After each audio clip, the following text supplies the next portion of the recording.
For today's video, we're going to be talking about artists I listen to.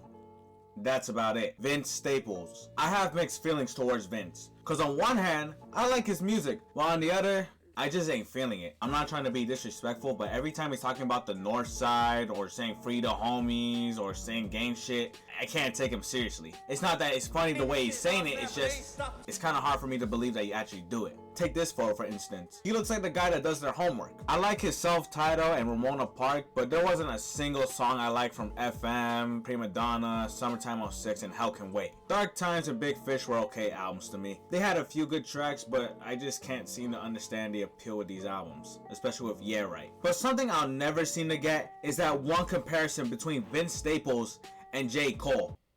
Who thought of that? Like, we got good comparisons like which basketball player is better, Kyrie Irving or Devin Booker, and there's bad ones like which food is better, raviolis or broccoli, and there's ones with the obvious answer, that being Vince Staples or J. Cole. If you compare Vince to someone like Amini or Simeo, then it'll definitely be a good comparison. But if you compare it to someone like J. Cole, a rapper that's considered to be one of the best of our generation due to his lyricism and storytelling, then you're doing too much. That's not to say Vince doesn't have any storytelling or lyricism, cause of course he does, along with having variety and a good show, but it's definitely not as good as J. Cole's. Like, if you were to tell me that any track off of Prima Donna from this bobblehead cover is better than some of the tracks from 2014, you're just talking crazy. But to this album's defense, this album cover is better than nearly every Sauce Walka album cover, who we're gonna be talking about next. Sauce Walka. I first listened to him from Dangerous the Ringer and Money Counter. Both songs I thought were good. It wasn't until a few months later that I started to listen to his albums. One of them being Sauce Ghetto Gospel. That really put me on to Sauce Walka. I think this album is a solid listen with some hype tracks and strong lyrics. Can't say the same for his other albums like Dat Boy Den, Sauce Beach, Florida, and his recent collab album, but they do got their tracks. But my biggest problem with Sauce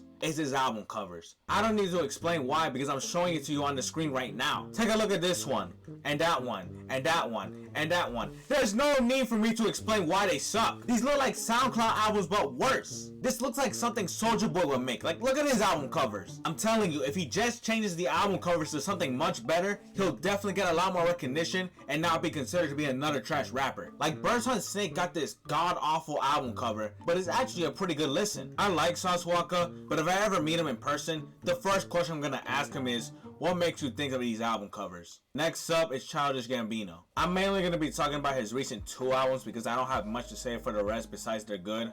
Well, except because of the internet, because that album's great. Out of Vista is the polished version of the demo album 3:15:20, which I gotta say, one of the weirdest albums I ever listened to. The album seems to be discussing about how the world is getting tormented and how all of us are not really giving a shit about it, as portrayed by this photo. The album had a few changes, some of them being good, some being the 2 new tracks, the mixing, the Summer Walker feature, and Why Go to the Party being short, because honestly that song was pretty mediocre. But there was also some unnecessary changes, like getting rid of that transition switch, why, adding Young Nudie to Littlefoot Bigfoot, which again, why, and To Be Hunted being pitched down. I also never understand why he didn't change the album cover. I mean, he did by putting Out of Vista on it, but you could have added that guy with that crazy head. Regardless, it's a good album, and if you have the free time, I would recommend you listen to it if you want. Let's now move on to Bando. Bando Stone in the New World is the soundtrack to his movie, the album's title. That's all you really need to know. Now, I'm disappointed with this album, and it's mainly because it doesn't have that Kanye song. If you don't know what I'm talking about Say Less. When I first listened to the song at that Giga radio station, I fell in love with it immediately. Felt like both of them were in their 2013 era. I was mad excited to listen to this on Spotify. And then the movie trailer came out, and the song I Can't Pronounce came out, putting my excitement down. And to put the nail in the coffin, the track list was revealed, and I just grew sad. I'm not going to be overreactive and go in the pit of rage. I was just hurt that we didn't get that great Kanye verse, especially when you consider what came after. The album as a whole, however, it's okay. I like the 2 lead singles, Steps Beach, Yoshiona, Davokate, and that instrumental. But besides those tracks, I didn't really like the rest. For starters, excluding In the Night, any track that features Amaarae sucks because she ruins the song. Next, Can You Feel Me? Donald, I know you're having a father-son moment, but you don't need to share it with us. That song sucked. Then there's tracks like Survive and Real Love that are so positive. Why? Why are you so positive? Why should I be happy about this album when that Kanye song is not on it? I don't know what else there is to say besides We Are had a good chorus with the We Are, you know, from the demo album. A bit random, but look, I love 000. Sounded so futuristic and just beautiful. Overall, I thought the album was okay. But hey, if you like the album, good for you. Let's now move on to Kid Laroi. I used to be a huge Kid Laroi fan. I remember first listening to Tell Me Why, So Done, and his mixtape Savage, in which they got me addicted to him. You know, with the you cut out a piece of me and now I'm bleeding eternally, left here without you. That was my shit. Along with songs like Need You Most, Always Do, Maybe, Pikachu, and his unreleased songs. I really loved Kid Laroi's music.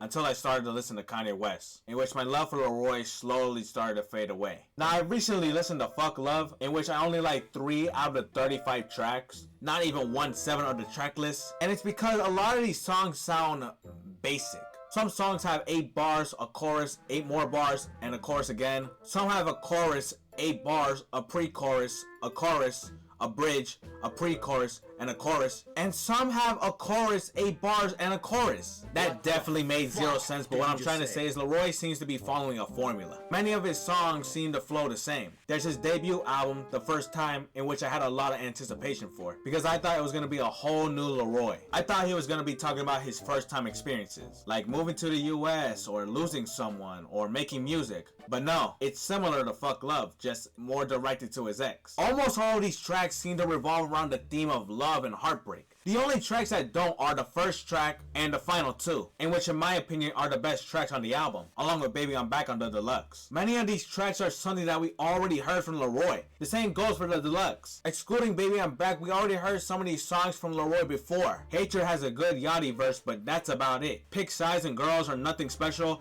And 1,000 Miles, that track released 2 years ago. The fuck is that doing there? And Stick With Me, which not only did he leak it and claim it was not releasing, but he pitched it down. Why did you pitch it down? What the fuck are you thinking, Laroi? I also mentioned that this guy sucks at releasing songs, and it's evident by his song What Just Happened. He previewed that song back in April of 2022, and has been previewing it and performing it many times since. He performed the song at its full entirety at one point, and has been doing it for so long that when it actually released, nobody cared, because it felt like we already had the song, along with hinting unreleased songs of his that fans would love, only for it to not release, as well as that frustrating album rollout, you know, album 2022. He really be juggling with our emotions. But despite my problems with Kid Laroi, I'm willing to listen to what he has to offer next. I may not like his recent track, and especially his next upcoming track, but I am interested in what he will be making in the future, especially with D2X. If you don't know who D2X is, picture a underground 2 Chainz that's on Boom Bap production. I'm not gonna say too much about him, but I'll highly recommend y'all to listen to The Hunger Era. It's 7 tracks and under 30 minutes. One more artist I want to talk about for today's video is Tyler, the Creator. Tyler, the Creator is one of my favorite artists, to no one's surprise. He's an artist that has made some great albums, extraordinary production, astounding songs, brings a lot of world building and themes, and is just a talented guy. So when he first announced Chromacopia, I was hyped up. I mean, all songs were written, produced, and arranged by him.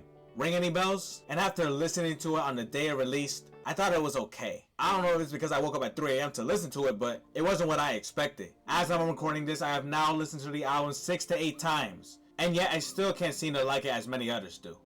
State Chroma is a great opener. Ratata to me is Stuntman, but worse, and honestly it's my least favorite track on the album. Noid grew on me a lot as time progressed. I thought Darling I was okay, I just wish Tizo had a verse. I love the rapping perspective that Tyler gives for him and Jane. I love the interlude and I Kill You, along with Childish Gambino's ad-libs. Same goes for Judge Judy, except the interlude is way too long for me. And also I don't like the moaning in the end. Like, you know there's other ways to express your love, right? You know, like hugging, kissing, or holding hands. I don't like Sticky. It's not because of Gorilla and Sexy Red. It's that chorus that I just can't stand. I love Take Your Mask Off. It's easily my favorite track off the album. Love everything about it. Tomorrow is cool. I just wish he offered more. That Q feature on Thought I Was That gets me crazy every time. I think Like Him is a good song. It's just not connecting with me that much. I don't like Balloon because it has that annoying Doechii feature. I don't hate Doechii. I like Alligator Bites. It's her voice that she brings that pisses me off.